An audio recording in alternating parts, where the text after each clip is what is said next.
I'm Laurie Johnson. Welcome to Red, White, and Blue. Recently, Harris County District Attorney Devin Anderson announced a plan for criminal justice reform aimed at keeping low-level, nonviolent offenders out of jail. Texas Senator Rodney Ellis praised officials for the move, citing that Harris County has relied on mass incarceration of nonviolent, low-level offenders for years, resulting in one of the highest jailing and incarceration rates in the United States. In his role as state senator, Ellis has fought for victims' rights and passed legislation on criminal justice, including the Morton Act and the Tim Cole Exoneration Review Commission. In his continued fight to protect wrongfully convicted individuals, he chairs the board of directors for the Innocence Project. So tonight we ask, how far have we come with criminal justice reform? What impact has the Innocence Project had on Texas? And what moves still need to be made to aid our criminal justice system? Tonight we're pleased to welcome State Senator Rodney Ellis.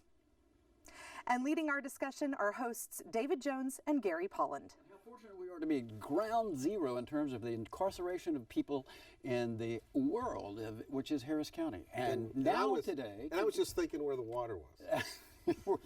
where the flood is. And I was just thinking that today's paper says that we've approved, Rodney understands this, we've approved a $5 million package, includes a grant and county money for a lot of programs. Commissioner Raddick says it's going to reduce racial disparities. It's going to make the system more efficient and effective. And I'd just like to know whether or not you think that we are making enough progress given the progress that we see today. I think the MacArthur grant for $2 million and the county putting in $3 million towards reform is a big step in the right direction, but it is a step. There's a lot more we can do. We don't have to look around the country. We can look at other counties in Texas. We can look at the JMI report, Justice Management Institute report that the county paid for. We ought to go through that laundry list and see how many things we have done and how many things we can't do. Now, with that said, I thought it was appropriate to praise the county for having a discussion and moving in the right direction, but there is a heck of a lot more we can do. And you start with reforming the bail system. I mean, it's the biggest part. I know Gary gives me a tough time because I had to put a lot of money into creating that public defender's office. That was a big step. We're the last urban county in the country to do it, but it only handles 8% of the cases. The real issue is systematic, basic stuff, making sure that somebody has a lawyer. And they're not even present at the bail setting, though. That's right. You ought to have a lawyer at magistration. But to be honest with you, the lawyer part is a big part of it. I mean, something's wrong. If your income does determine if you're innocent, I got that. But bail reform is really something based on state law. It says that you are supposed to be locked up if there's evidence that you are a danger to society, not because you don't have money. It depends on your definition. Yeah, well, something's wrong with Durst. Mr. Durst can get out after cutting someone's someone's head off, throwing it in the Gulf of Mexico. You post a bond, $2.5 million. You write a check for $250,000 and you sky up. But Sandra Bland, as an example, for $500, she couldn't get out. Yeah. So what about the coordinator that they're going to hire that's going to be there to reduce racial and ethnic tensions? A coordinator. Yeah, I don't think a coordinator alone can do that. I just think we have to be careful. I want to praise the county, but don't just keep moving the chairs around on the Titanic. At some point, just look at basic, simplistic reforms that other counties have tried. And I think you did make a good point that bail reform, that is, we have a pretrial release system. We spend a lot of money on it, and we don't release hardly any people compared to major counties in the state of Texas or around the country. Dallas, Travis, even Tarrant County. There are best practices where they can operate, where public safety is still maintained, and we can get people out of jail while their case is pending. Well, it is comprehensive. It's not just a DA. It's not just a judge. It's not just Commissioner's Court. It's all of them. But you ought to come up with an assessment tool and follow it. And it ought to be based on if somebody is a flight risk or if they are a danger, not because they don't have money. Yeah, and you can always add a leg monitor if you need to. Yeah, I mean, if that's the case. Presently, there are 7,000 sitting there, and about 2/3 of them are sitting there pre-trial, never been convicted of anything. 6,400 of them we know have mental health conditions of some sort. So the question becomes, what could the county possibly do to impact that number of people? Well, you mentioned two big issues. Those are felonies. Yes. One is pretrial.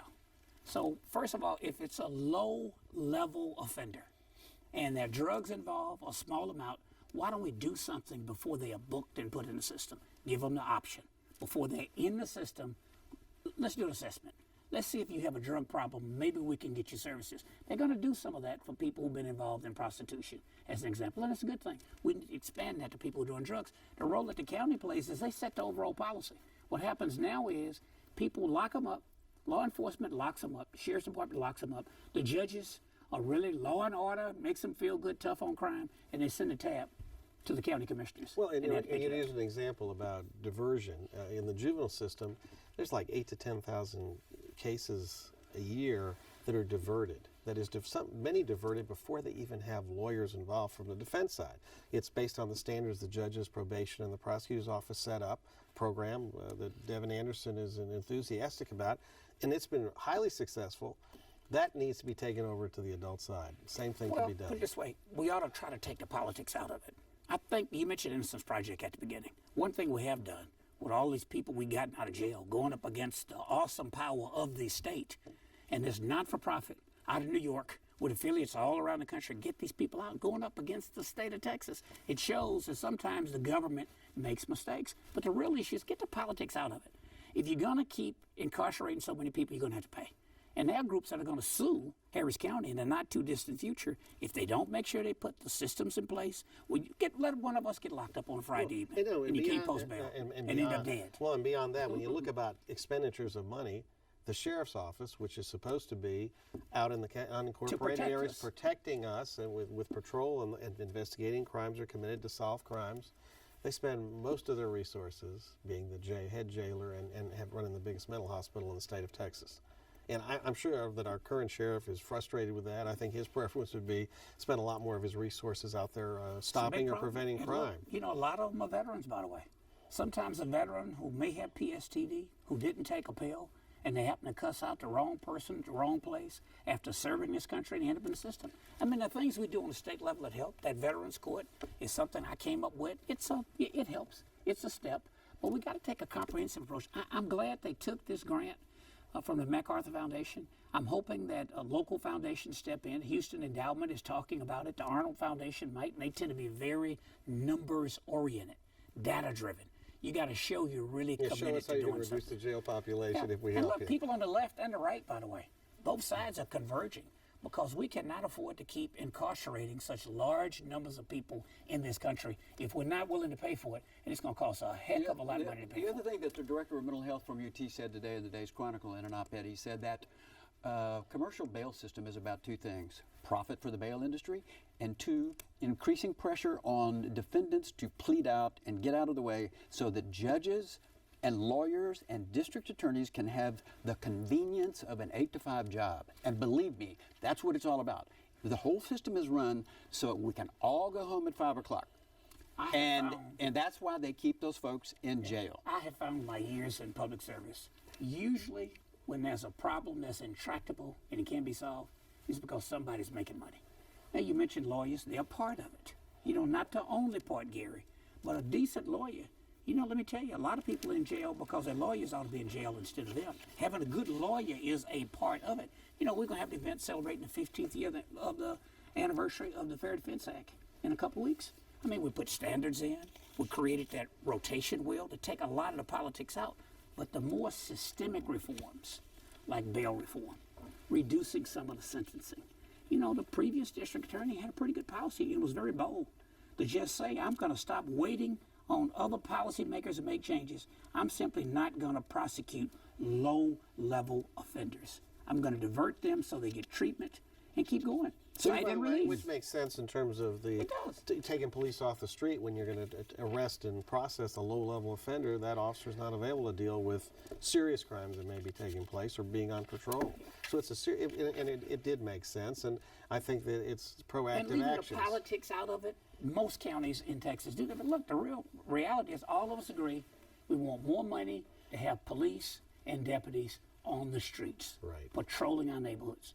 We can't afford to do it all. What else do you need to make the Innocence Project work better than it is right now? What do you need? I think the best thing to do is when we do get somebody out of jail and been wrongfully convicted, we'll have an ongoing system to review what happened.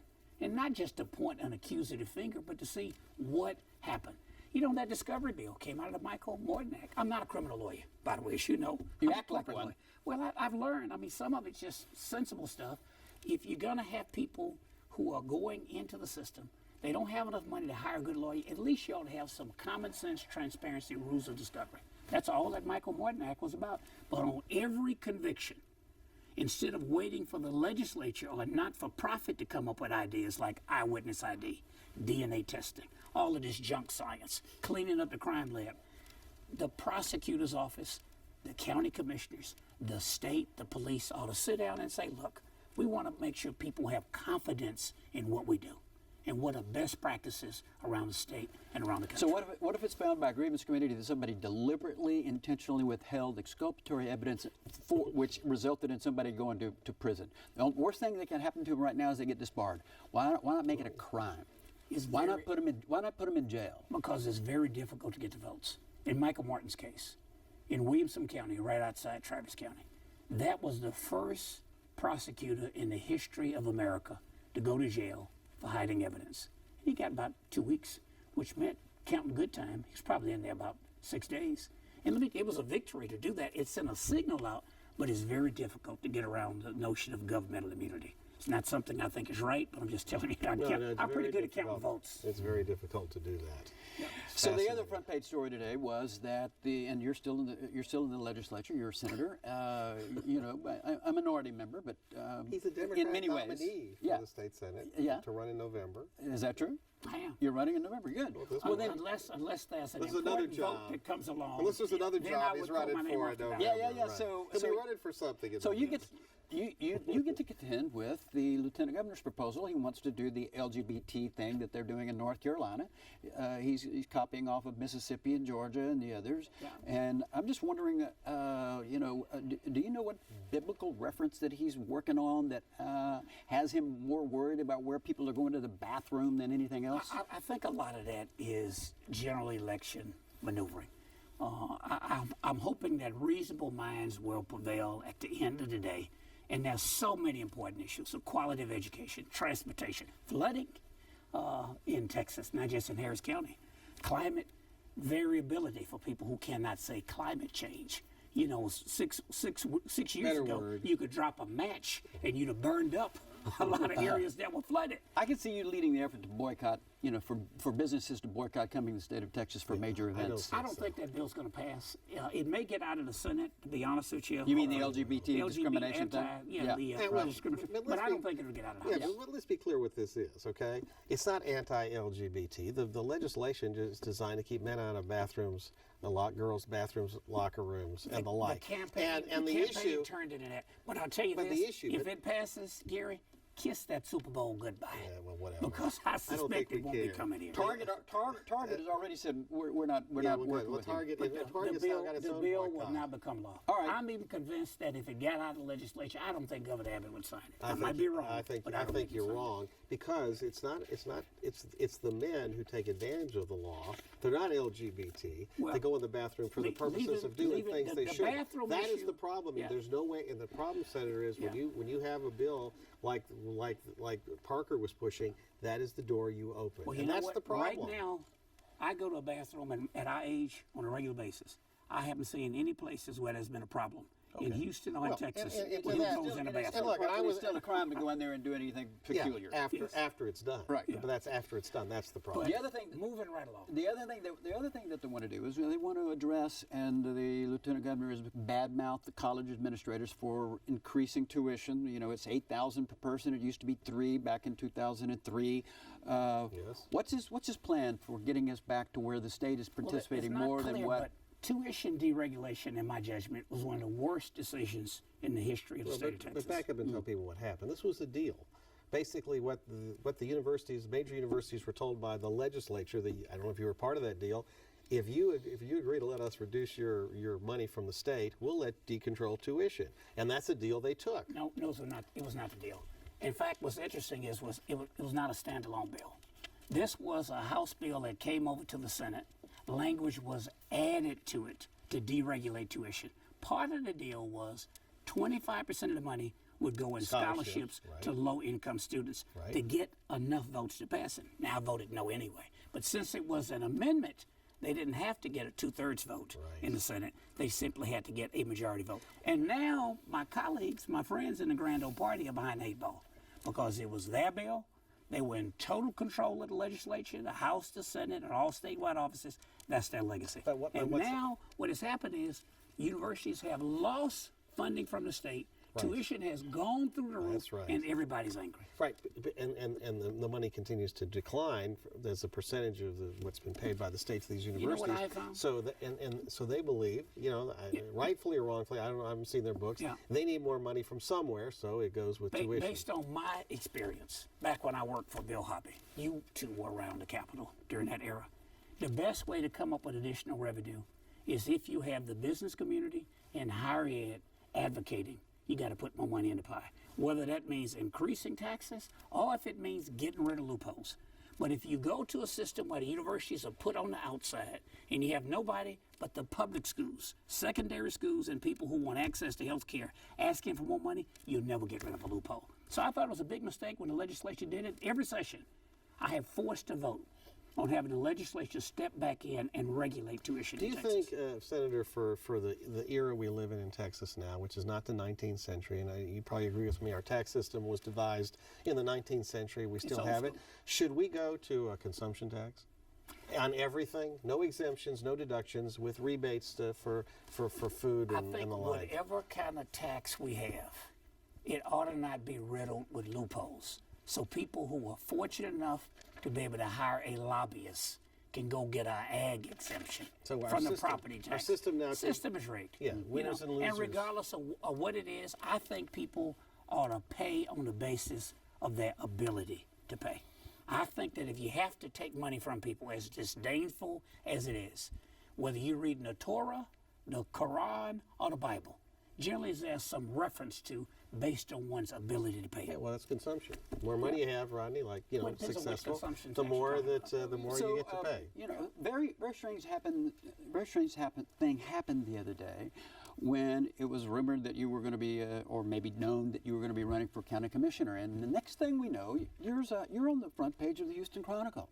All right, and saying that since 19... It was a great picture. Was nice picture. That's what a lot of people said. Right? Yeah, and that's about all they read on it, by the way. I read the whole thing, and you get to explain it, all right? It says since 1990, you've been a part of municipal bond deals that have been worth $50 billion. I don't know how much you made off of that.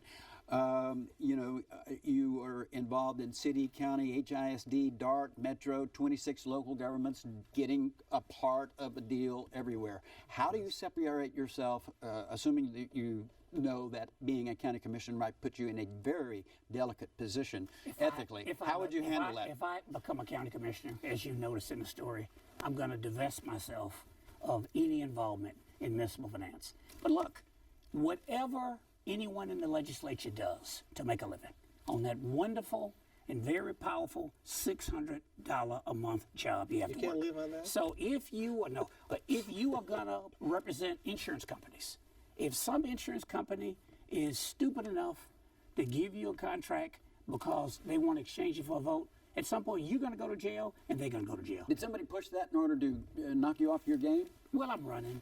But it doesn't matter. I mean, there was nothing in that article that was new. It's kind of old news. Well, what I like to say, and we've had this question before that David likes to raise, you did do the work, right? I did do the work. You were hired to do the work? I did it very well. I've been very successful. You get paid, but you didn't get paid a special amount. The same standard amount. I was one of the first African Americans to start an investment banking firm in the South.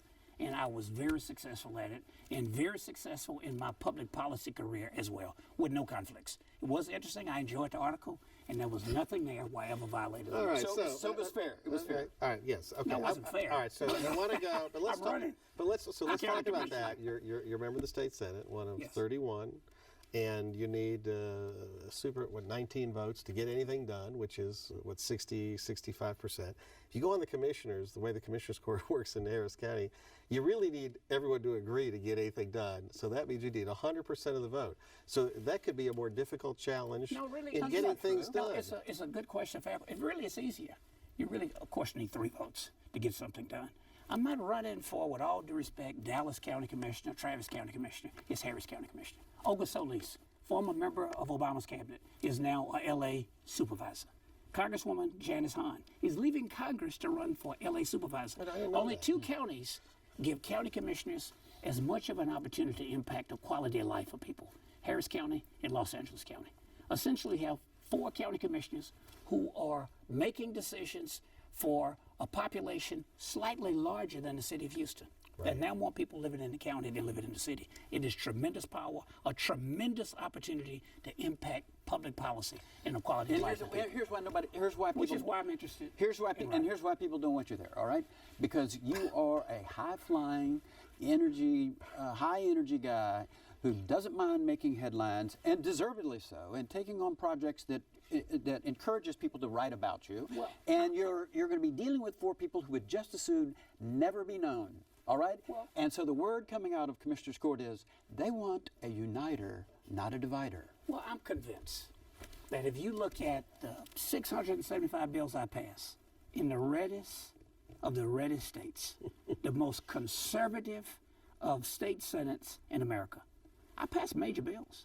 I mean, granted, I'm a very progressive guy. But look, I work with people. I know how to work with people, and I know how to work on them.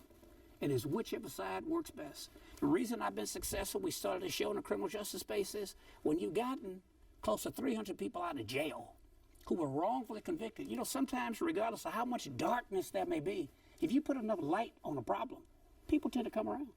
At the end of the day, by and large, most people will go with what's right if you put enough pressure on them. Well, so the position you're seeking, which is, people know they're not going to get to vote, voters aren't going to get to vote, it's precinct chairman who picked the Democratic nominee, and then you're on the ballot in November if you're successful. I think I'm pretty popular with those Democratic precinct chairs, but we'll find out soon. Well, I don't know.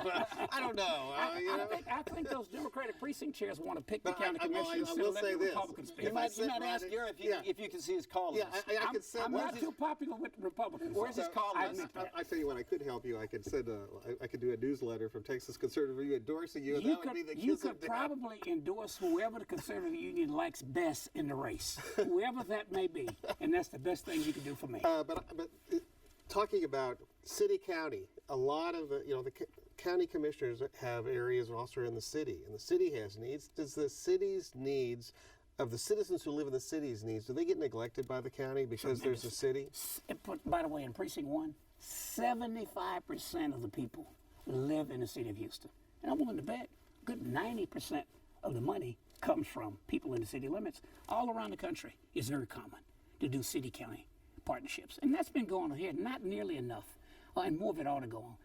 Counties ought to look at basic issues that matter to make people's lives better. And it's complete wraparound in terms of services. It's transportation, it's flooding, it's criminal justice reform, it's health care, it's mental health.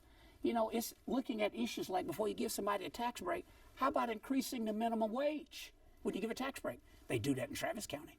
They do that in Bexar County. But we don't have discussions about that in Harris County. Let me tell you, I think I'm going to win. Come watch. It'll be a different day at Commissioner's Court. Well, I certainly have a lot of opinions on lots of issues, as you know, The Senator. other guy was given the question that a lot of money was His name being is spent. Gene Locke. Gene Locke. Okay. Yeah. Good guy.